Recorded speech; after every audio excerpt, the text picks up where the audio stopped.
Good morning. I'm Ernie Bauer, the Senior Advisor and Director of the Southeast Asia Program here at CSIS.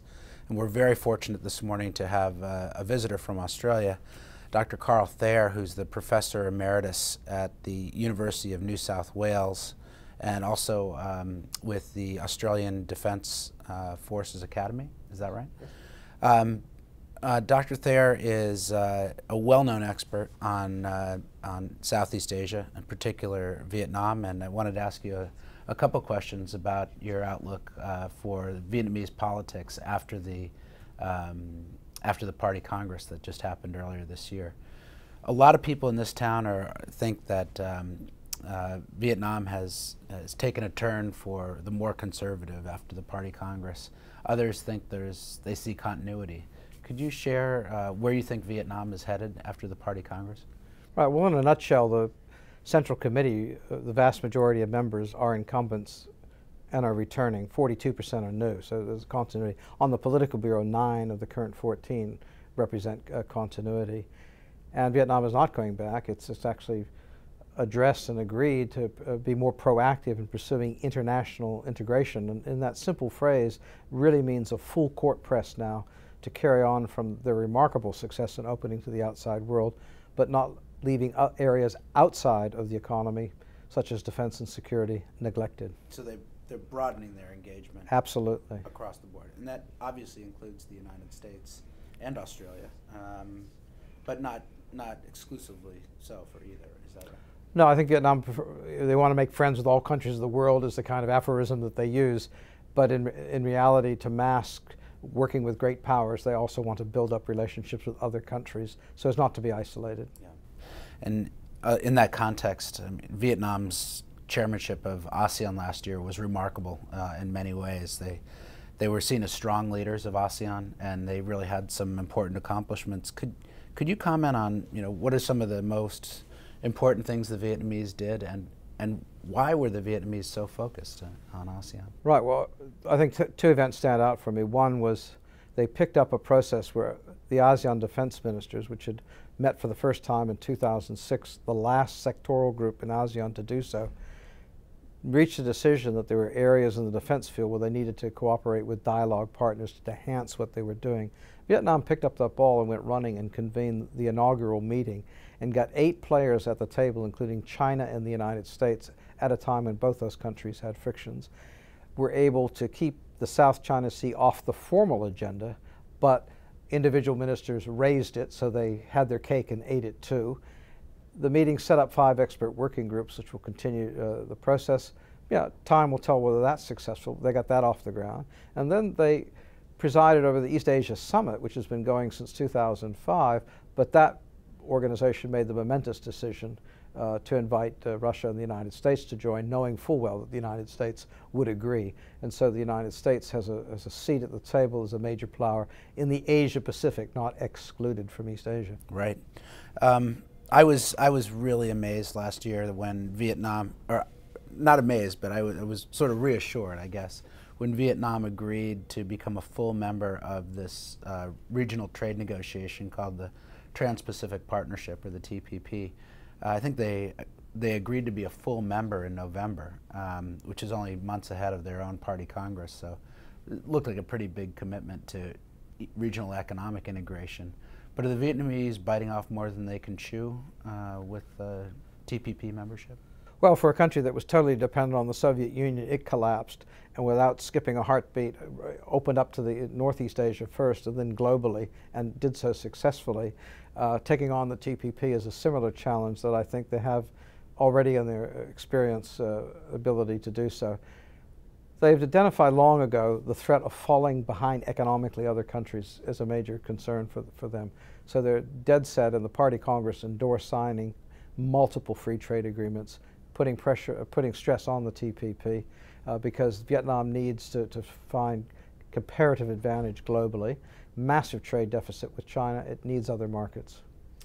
Turning now to the security side of the relationship, one of the aspects we've seen in the U.S.-Vietnam relationship is a real maturity of the security dialogue. But is it possible to normalize mill-to-mill relations between the United States and Vietnam? And if so, in what sort of time frame, and what issues should we be thinking about as Americans? Well, it's possible, but it's not going to be as fast as the United States would like. There's considerable reluctance inside Vietnam, not because people who have concern are anti-American, is that they fear what Chinese reaction, and they always have to balance the two. And secondly, America is so big, they're just fearful they could be taken for a ride or sign on to something and be entrapped in a way that they don't want to. But they made a commitment to open up, and they need human resource training. So a big area for them would be to take advantage what the United States has already put on the table, IMET, extended IMET, and send officers, not in small numbers, but in much larger numbers to the United States. And second, since they've now begun doing search and rescue exercises with China, they've broken the ice. They're fearful that they're backwards, but I think they could work with the United States Navy in several of the regional programs, Carrot, for example, that both sides can agree on. I think they're ready, willing, and able. There's a younger mindset that's there, that's empowered by new leadership in the military for this international integration that I talked about, to advance that in the military sphere. Sounds like an important time to engage. And one of the things that apparently has driven American engagement with Vietnam and in Southeast Asia over the last 18 months at least has been concerns over South China Sea. Could you talk a little bit about that from the Southeast Asian perspective? Why do they want the Americans engaged if they do? And where do you think we stand now post last year's ASEAN Regional Forum? Over the last several years, China's become more assertive. It's modernized and begun to shift military exercises so they begin to intrude in Southeast Asia and South China Sea waters. Regional states want reassurance and want greater transparency from China. They're not entirely getting it. And in the Vietnamese case, aggressiveness by China and doing unilateral fishing bans has hurt the Vietnamese fishing industry. And they feel this issue should be internationalized, that ASEAN had signed a declaration on conduct of parties with China that would have been a good confidence-building measure, but not implemented. So Vietnam, in its leadership in ASEAN, in a very subtle way, helped to internationalize the issue and put China on the back burner. Secretary Clinton made a very major intervention which spurred then China and ASEAN to try to revive a joint committee that had been moribund to try to work on that. So that's of concern. Two, Vietnam wants to develop its exclusive economic zone. And American oil companies that wanted to assist in that development were threatened by China, and that caused an early intervention by Obama administration officials. And Vietnam was absolutely delighted to see the U.S. backing the right of those companies to do business with Vietnam in its exclusive economic zones. It's vital for its own maritime development because it has a long extended coastline, and they wanted to integrate the land with the maritime domain, and that would contribute up to 50% of GDP in 20, 30 years' time. So it's big stakes for Vietnam, and they wanted also an American presence to keep the region stable. Does ratifying the United Nations Convention on the Law of the Seas for the United States, is that an issue that matters for our credibility as for Americans? Well, it does. One, we know the U.S. Navy adheres to the UNCLOS, but the United States gives interpretations of international law based on UNCLOS, lectures China, and others see it a bit, well, why don't you sign on to it yourself if you're going to lecture China on how the law should apply? So I think the United States would be in a stronger moral and legal position if it signed on to UNCLOS. I agree with you, by the way. And my last question, since you're here in Washington, if President Obama calls you over to the White House and says, Dr. Thayer, I'm about to do my first East Asia Summit in Jakarta this year, what are the 3 things I should be thinking of in terms of my approach and my strategy to go into EAS? What would you recommend to the President? Well, one, thorough preparation so that the United States works with the leading players rather than comes on board with ideas of its own that haven't been pre-cooked and looked at. To look very carefully at the concerns that regional states are raising that might not be American priorities, but understand there has to be a trade-off. For America to get what it wants, it has to be sensitive to the concerns of other states. For example, regional views on climate change, coral reefs, that seem tangential to the agenda, and I was thinking the U.S. is back, let's say, a Lower Mekong initiative, but there are other things that come out of that where the U.S. is funding stuff on the river but not infrastructure, and they have those concerns.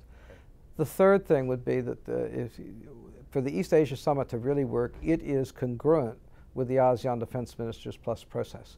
So it's strategic, head of state, head of government level, direction could be given to defense ministers who have been kept out of the regional security architecture until recently to get together and shake down the overlap of what's occurring and try to firm it up to save resources, concentrate humanitarian assistance, disaster relief in one area, safety, maritime issues in another, would be a good start, because once the heads of state have done that, ministers follow through and everybody down the chain of command gets their marching orders. Well, Carl Thayer, tremendously thoughtful ideas, and I really appreciate your taking some time to talk to us at CSIS this morning. Thank you very much for joining us.